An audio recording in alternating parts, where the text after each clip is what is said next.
आइए सबसे पहले हम स्टडी करते हैं आइसोटोप्स को लेके। आइसोटोप्स को समझने से पहले हम किसी एटम को लेते हैं। For example let me take carbon. तो कार्बन को हम ऐसे रिप्रेजेंट करते हैं, इसका मतलब ये है कि 6 इसका एटॉमिक नंबर है, एटॉमिक नंबर, एंड 12 इसका मास नंबर है, या साधारण भाषा में कहें तो atomic mass.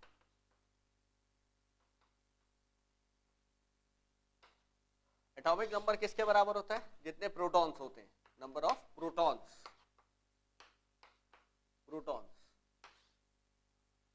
Atomic number of protons के बराबर होता है।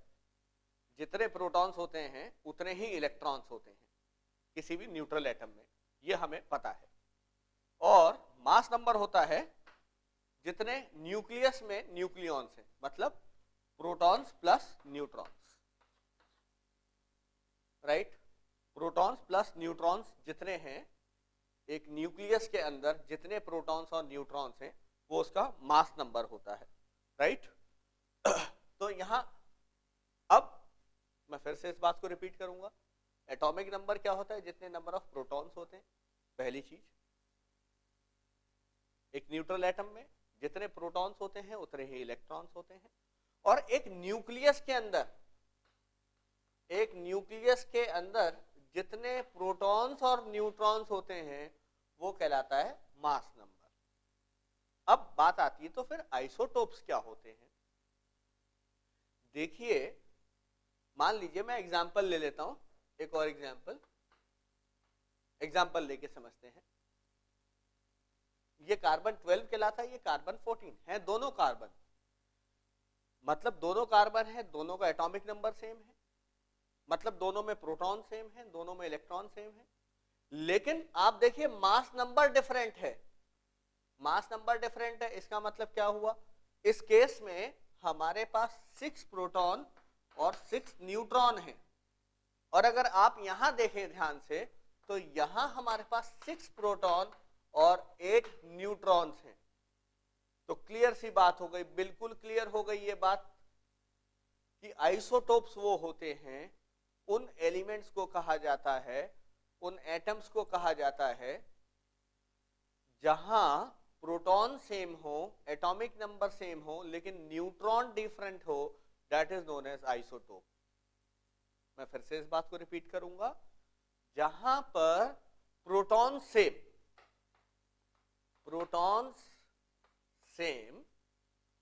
न्यूट्रॉन्स डिफरेंट, एक ही एलिमेंट, मतलब वो एक ही एलिमेंट हो गया। प्रोटॉन जिसका भी सेम प्रोटॉन होगा वो सेम एलिमेंट कहलाएगा। जैसे कार्बन में 6 प्रोटॉन होंगे, हर वो एलिमेंट, हर वो एटम जिसमें 6 प्रोटॉन होंगे वो कार्बन कहलाएगा। लेकिन वहां न्यूट्रॉन्स की गिनती डिफरेंट। जैसे इस केस में we have got 6 neutrons and in this case we have got 8 neutrons, तो ये कहलाएंगे आइसोटोप्स। ठीक है।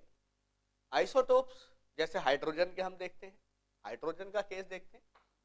हाइड्रोजन का एक ये होता है, एक ये होता है, बल्कि इसको डी से रिप्रेजेंट करते हैं। ये हाइड्रोजन का है लेकिन रिप्रेजेंट डी से करते हैं।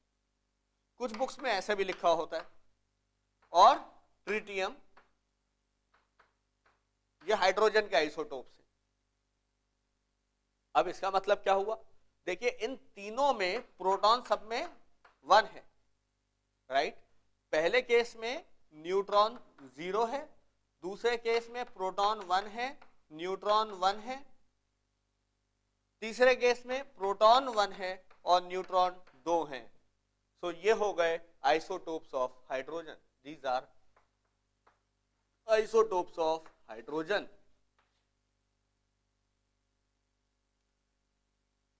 इसको हम ट्रिटियम भी कहते हैं, टी से रिप्रेजेंट कर रहे हैं, और इसको ड्यूटेरियम भी कहते हैं। मैं यहां लिख देता हूं, this is also known as deuterium, this is known as tritium. ये हाइड्रोजन के आइसोटोप्स हैं, हमने कार्बन के देखे। अब हम देखते हैं कुछ और, जैसे क्लोरीन का आइसोटोप।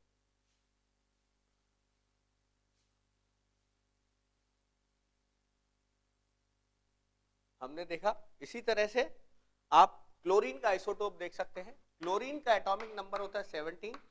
ये क्लोरीन का एक और आइसोटोप होता है, उसको ऐसे लिखते हैं। इसका मतलब क्या हो गया?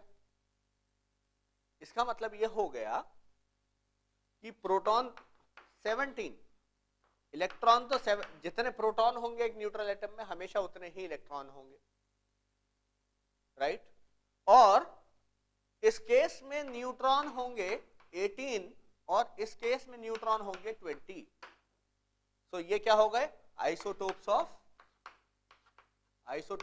क्लोरीन। ये हो गए आइसोटोप्स ऑफ क्लोरीन। तो ये काफी इंपॉर्टेंट टॉपिक है। अब एटॉमिक मास कैसे कैलकुलेट करते हैं आइसोटोप्स का, वो सीखते हैं। How to calculate atomic mass.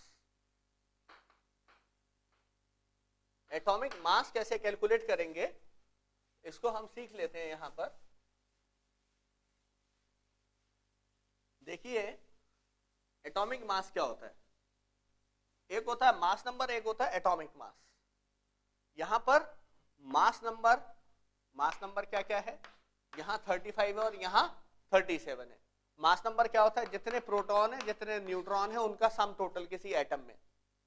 Mass number जो होता है वो हमेशा एक इंटीजर होता है। मास नंबर हमेशा एक इंटीजर होता है। जैसे इस केस में 35 है और इसमें 37 है। लेकिन एटॉमिक मास डेसिमल में भी हो सकता है। ठीक है, कैसे हो सकता है देखते हैं।